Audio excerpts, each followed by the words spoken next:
One of my students is the luckiest mofo in the chess world because he got to play against Hikaru Nakamura, the #2 player in the world, in an over-the-board classical tournament. Oh my god! Wow! How did that happen? Well, we all know Hikaru's story and situation. He wants to compete in the candidates and he qualifies through rating, but he needs to have a certain amount of games played. Now, in order to have that, he already competed in like 2 local US tournaments that he crushed, and this time he went to Canada, more specifically to Prince Edward Island, to compete in the Maritime Chess Festival, where my student Titan Donaghy also competed. They got paired in the second round, and that's the game that we're checking today. So yeah, let's do that. Let's learn from this game. See you on the analysis board. All right, here we go. So Maritime Chess Festival. The flag you see here is actually the flag of Prince Edward Island, where they played this tournament. And this is round 2, where Hikaru and Titan got paired. Now, you can clearly see the rating difference between the players. Now, obviously, Hikaru is a much better player. But let me tell you one thing. Of course, I'm a bit biased because Titan is my student, but Titan does know more than an 1800. The thing is, there aren't a lot of FIDE events in Canada, and so he doesn't have a lot of like opportunities to compete in such events. So hopefully he'll get more in the future. But so that's the reasoning behind his rating, and his Canadian rating is actually, I think, 2100 or even maybe 2200. So you can clearly, see and know that he knows more. It's just, it's an unfortunate situation for him. And 2 more things before we analyze this game. So I know that Hikaru also made a video on this game. Now, it wasn't a separate video, and I didn't really watch it, so I quickly went through it. So I don't really know his analysis or what he said. Like, I have seen some stuff, but I don't really know. So this is going to be my perspective and, what I think and how, his coach approaches this game, and so that's just a fair warning. But if you're obviously interested in a somewhat better players analysis, then I will link his video in the or under the video in case you want to watch that. Why would you do that? Why would you check Hikaru's analysis over mine? That's weird. Anyway, and one more thing. It was so funny because Titan actually messaged me before the game, and I'm reading the message. I will also put the message he sent me or our small conversation on the screen, but he was like, "Yo man, I'm playing Hikaru in a FIDE Classical. I'm so scared." Quite funny to see. I remember I was at a party and I got this message. I was like, "Oh, that's crazy." So yeah. Anyway. All right, so Titan is playing black against Hikaru because I'm team Titan. Let me flip the board and we are going to watch this game from his perspective. The game starts with e4. Titan responds with e5. Very respectable choice. I know he knows a lot of other things. He wanted to be safe this time, understandable, and he picked the e5 move, which is a great move. Of course, bishop c4, the bishop opening, knight of 6, d3, c6, knight of 3, d5, bishop b3, and bishop d6. So this is all well-known theory. And yeah, I mean, Titan, by the way, he knows his stuff pretty well, actually. So that's something that I really like about Titan, that he actually works relatively hard. So obviously, props to him. Now, of course, Hikaru had a ton of games here in his career, and I'm sure he had even more than I could find in the database or databases.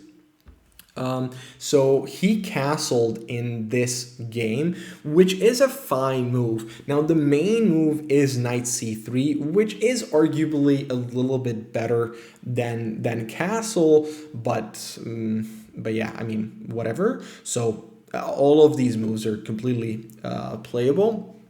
So knight c3, and there are two ways to approach this as black. You can either push and go for this structure, which is fine, of course, d4, knight e2, castle c5, and black goes knight c6. If I'm not mistaken, Kamer had a game like this and won the game. So of course, this is completely fine. There's also d takes c4, which, if I'm not mistaken, is technically the main move, or the most popular move. And here the point is that white has this knight g5 move, which is quite interesting. To be fair, I don't think there's really anything here for white, but you can technically claim a bishop pair, and this could be a small edge. Me personally, I wouldn't play this position against Hikaru. To be honest, I wouldn't play this specific position against anyone. So yeah, I mean, it's obviously a question,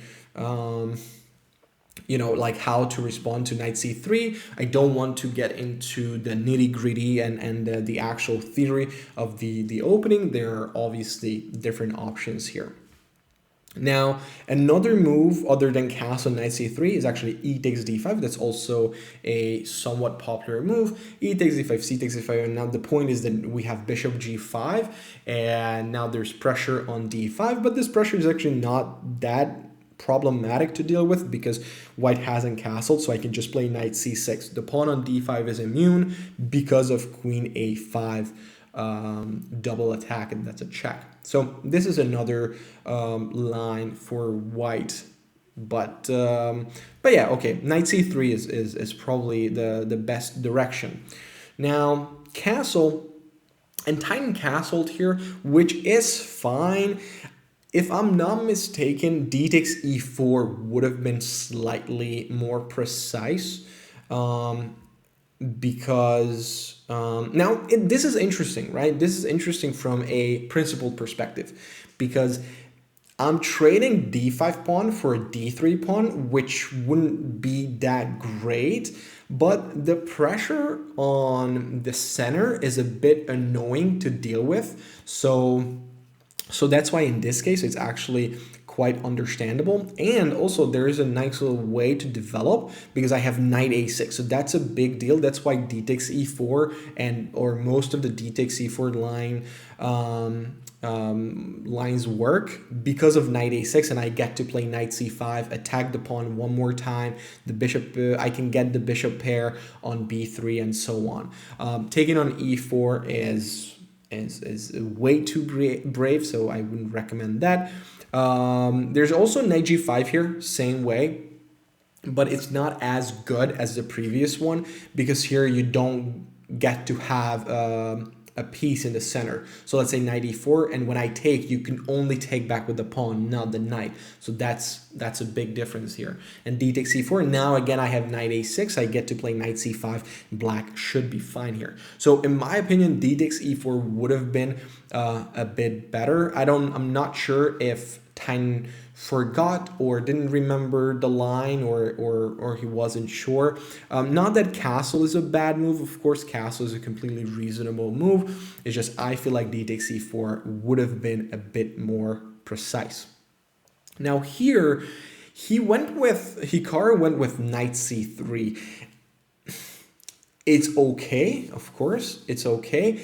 I believe that maybe e takes d5 would have been a little bit better, just to avoid the symmetrical, just the symmetrical structure of the game and of the position. And funnily enough, I don't know if he like forgot during the game, and clearly, I mean, Hikaru like plays, I don't know, hundreds of games each day. So why would he remember that he had multiple games,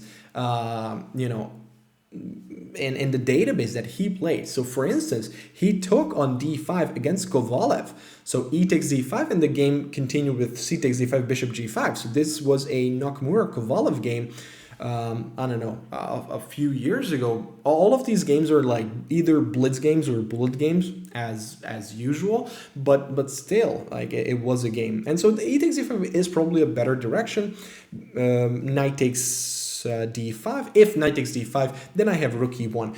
I like this structure a little bit better for white. I mean, compared to the knight c3 structure that he went for. And also just in general, and also this is something that I would recommend, if you're playing against a lower rated player than yourself, then it's probably good to avoid some of the symmetrical structures, so you can complicate the situation and hope that you can out calculate or you can out finesse the low rated player. So I think that would have been a better direction. So knight c3, and now very well done by Titan. He took on e4. Knight takes c4, knight takes c4, d takes c4. And here, this was the first, I don't know. I definitely wouldn't call this a mistake. It's definitely not a mistake. Is it an inaccuracy? I'm not too sure about that. Either. It's just, for me, it's not like super obvious that this is the move that I would think of. So the move that I would look at is, of course, the move knight a6, right? Because why? Well, I'm developing. That's one thing. Second, it makes a lot of sense in this structure specifically. And third, I want to play knight c5, want to attack the pawn, and want to grab the bishop here. So knight a6 makes sense. So, and now let's try to compare h6 and knight a6. So the only reason, so knight a6 is the more logical move, right? It's just a very consistent move. Knight a6, in order to punish knight a6, and in order to make h6 logical or sensible, is so in order to punish this, sorry, I was thinking about a specific line, but this is the line that I'm showing you. So knight a6, now we go knight g5, right? So this is why it only makes sense to play h6, just so I can play around this move. The question is this move a problem, or the g5 square in general? So there are two moves, right? So either bishop g5, but I can just go queen c7. It's not that big of a deal. Next move I go knight c5, and then I'm completely fine. So knight g5 is more interesting, because now if you go h6, now this is where things take a turn. Because, okay, let's say knight takes f7, rook takes f7, bishop takes f7, king takes f7, queen h5 check, king g8, and now bishop takes a6. Now all of a sudden this can go very, very crazy, super easily. I think this is a position that Hikaru would enjoy in general, especially against a lower rated player, right? And not because it's objectively good. Like, I don't even think that this is objectively good. Of course, if g takes h6 happens, then yes, it's a great line, because check, king f8, rook d1, and I can resign here, because my position falls apart, I'm underdeveloped, and I lose all of my pieces, and also I'm getting checkmated, right? So this is okay. But now, of course, black can play something like knight c5, but after rook d1, queen f8, after still rook fe1, I think the position is still extremely complicated. Two minor pieces for the rook, but white has some pawns for it as well. The initiative is still there. I think white has very reasonable, compensation. Now, is this still a good enough reasoning for a6? And I mean, maybe. Did Titan see all of this? I don't know. I have to ask him. I don't know.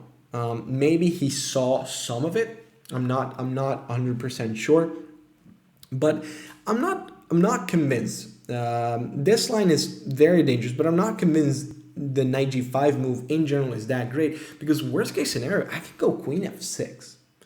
And if I'm not getting attacked like in a crazy way on the king side, I should be fine. I go knight c5, and now I'm going to play 8-6, and I think I'm okay. So I don't know. Was he scared of this knight g5? Potentially. And so I don't really blame him for playing 8-6. Again, I definitely wouldn't call this a mistake. This 8-6 move, I probably wouldn't even call this an inaccuracy, but I'm a bit skeptical. Me personally, I'm a bit skeptical of this move. Now here again, funnily enough, Hikaru had at least two more games. Again, at least I found two in the database, and I'm sure he had more. But he had a game against Christopher Yo, where he played queen e2 actually. Right, he played queen e2 in order to, of course, bring the rook into the game, and Christopher responded with queen f6. And actually, he had another game. So this was a Title Tuesday game last year, so 2024, and Christopher Yo responded with queen f6. Now there was another game where he played the same queen e2 move back in 2023 against Naroditsky, right? So Naroditsky responded with queen e7 actually. So this game was played back in 2023, and it was a bullet game. So he played queen e2 in that in those games, and I found queen e2 a very logical move. Now, is this the best one? I'm not so sure. One of the definitely the better ones. A move that I personally really like is the move knight h4. I think this is a great move because I get to play knight f5 and also some knight g6 occasionally, some nasty tricks utilizing the strength of the bishop on b3. And this is an important point, right? This is an important point. This matters. This will matter later in the game. So the bishop on b3 is a great piece.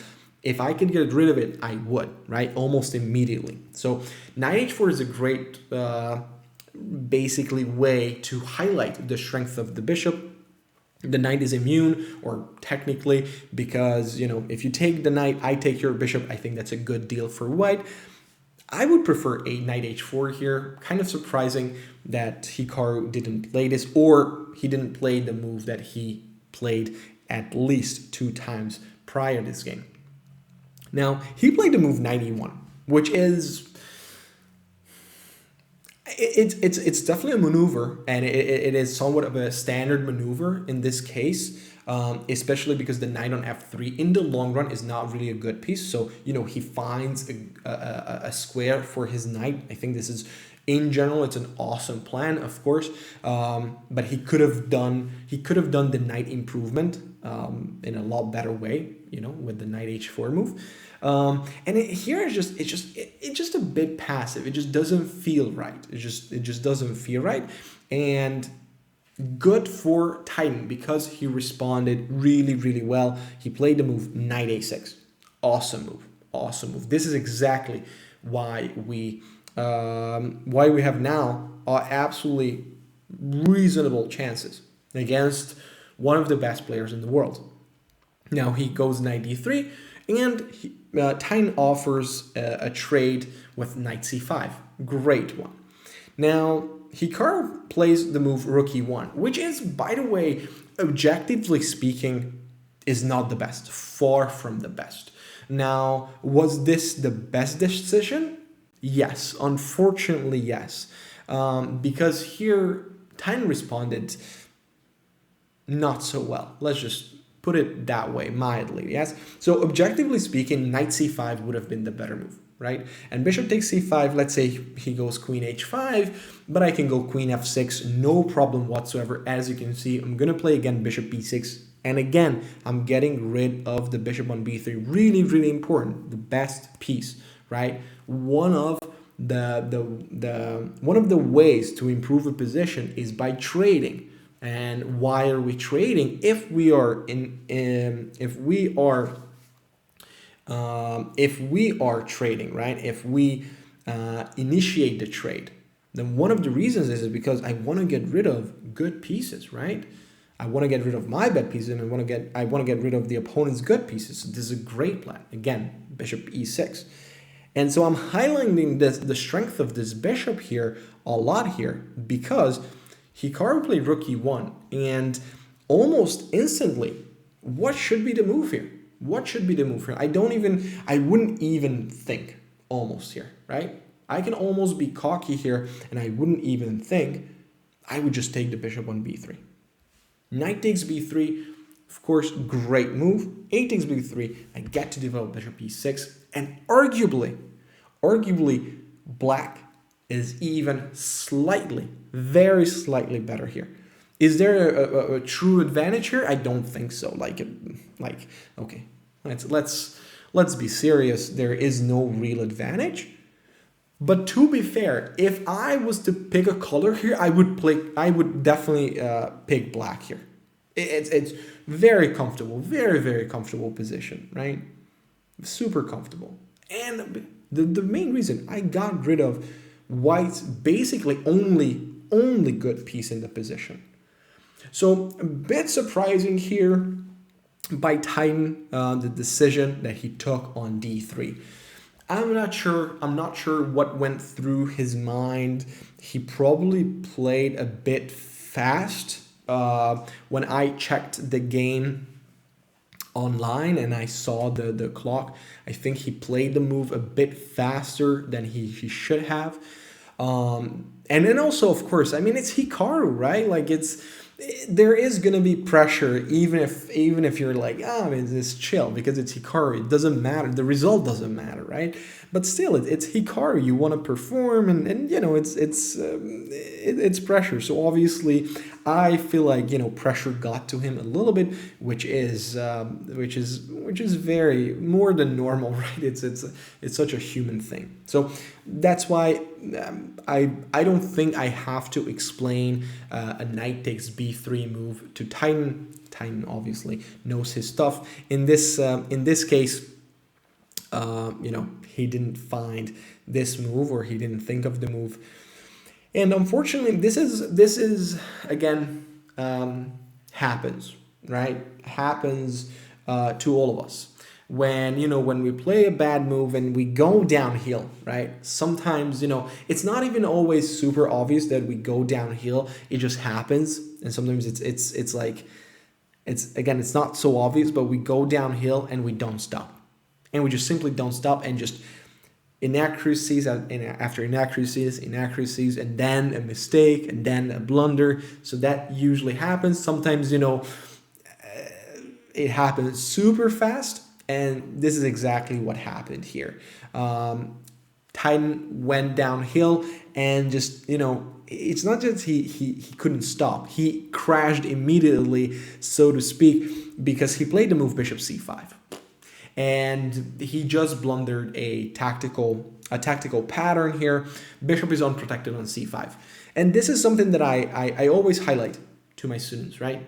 Recognize these tactical patterns. Whenever there's an unprotected piece on the board, make sure.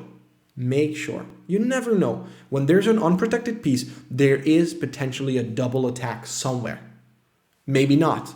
Right? It's good. If there is no double attack, awesome. But if there's a double attack, the game could be over. And this is exactly what happens here. And of course, we're talking Hikaru, right? I would have even found bishop takes f7. So, yeah, okay. The bishop cannot be captured, at least by the rook. Okay, if king takes, I have queen c4. So yeah, it is what it is. Okay. By the way, so of course, knight d3 was not the best, right? Knight b3, as we talked about it, was of course significantly better than knight d3, but it wasn't a horrible move, right? It was obviously an inaccuracy, but here, instead of bishop c5, if I go queen e7, the next move I go bishop e6, objectively speaking, this is still equal, right? White doesn't have an advantage here. right? If there is an advantage for white, is because the pawn is on c6. That's the advantage here. And having the pawn on c6 is not that great because the d file is just it's just weaker, and also the square on d6 is also a bit more vulnerable, so the bishop doesn't have that that strength on d6 or that safety. So that's but again, I'm nitpicking here a bit, and subjectively speaking, this should be equal. But yeah, I mean, okay, Titan unfortunately blundered, and to be honest, the game pretty much ends here. So he goes here, trades, and bishop b3, and then of course Hikaru doesn't make a mistake. So takes rook d2. Titan tries his best to make something out of this, but there isn't a whole lot to talk about at this point. So bishop c4, bishop h5, king f1, and okay, here maybe there was another inaccuracy in my opinion. When you're behind, right? When you have a worse position, whether it's material deficit or positional deficit, try to keep the pieces on the board, right? You want to limit the trades. Obviously, it depends on the position as always, but the more pieces you keep on the board, the better chances you have for creating some sort of a last kind of shenanigan, right? So I don't like bishop f7. Now, does it matter? Does it matter that he played bishop f7? No, it doesn't matter. He would have lost the game even if he goes rook d4. Like, it doesn't matter. I still believe that rook d4 is a better move, and maybe, like, I don't know, bishop b3, I go g5, maybe g4, and one in a trillion, Hikaru blunders something. I don't know. We just need that one game, right? It's probably not this game, but just one in a trillion. It could happen. It could happen. So, I don't know. Right? But after bishop f7, now that one in a trillion, all of a sudden, it just turned into one in a triple brilliant trillion. So it's like it's not a lot of chance here. Yeah, takes king e2, g5, and of course rook d1. Now interestingly enough, here I would recommend to take on d1. And I know, like, okay, I just said don't trade, right? Here, this is so specific because if I don't trade, right? If I don't trade, then he plays rook d6 and it's game over. Like, there's nothing. The only counter chance I had was on the d file. So maybe here just to take and hope that that somehow the pawn in the game is a draw, right? Is it a draw? No, it's like dead lost. But still, maybe, just maybe, again, one in a trillion, somehow the king side gets fixed, right? Somehow the king side gets fixed, so there's no breakthrough there. And then 3 against 3 on the queen side, I can manage. Don't get me wrong. We're talking Hikaru. Hikaru is winning this, and most of you are winning this as white. But again, we're not playing against Hikaru. Again, Titan was super lucky that he played against Hikaru. But generally speaking, we don't play against Hikaru, right? So, and anyone can, even Hikaru, but almost anyone can blunder an endgame like this. But after rook e7, again, I feel like there is no way to ruin this. And so we can quickly go through the moves.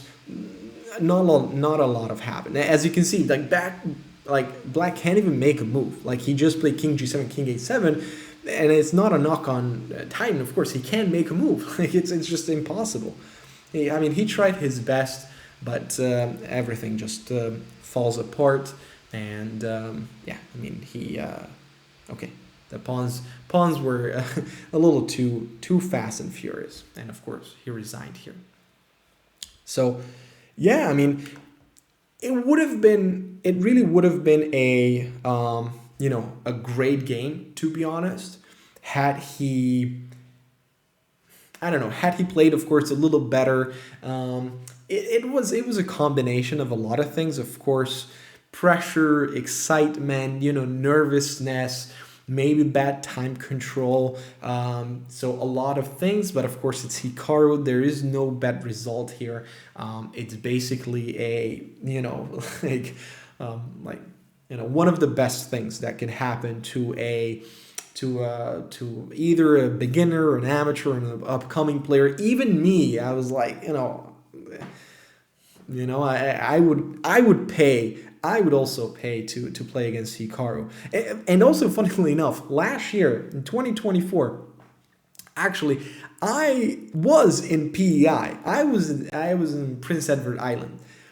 Hikaru, where were you? I was there. And okay, I was I was 1 year early. Oh, it is what it is. Anyway, so yeah, well done to Titan. If you're watching this, great work.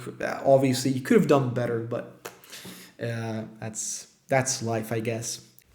But yeah, anyway, thank you for watching. I hope you liked it. I hope you enjoyed it. I hope you learned something as usual. And I will see all of you in the next video. Take care, guys.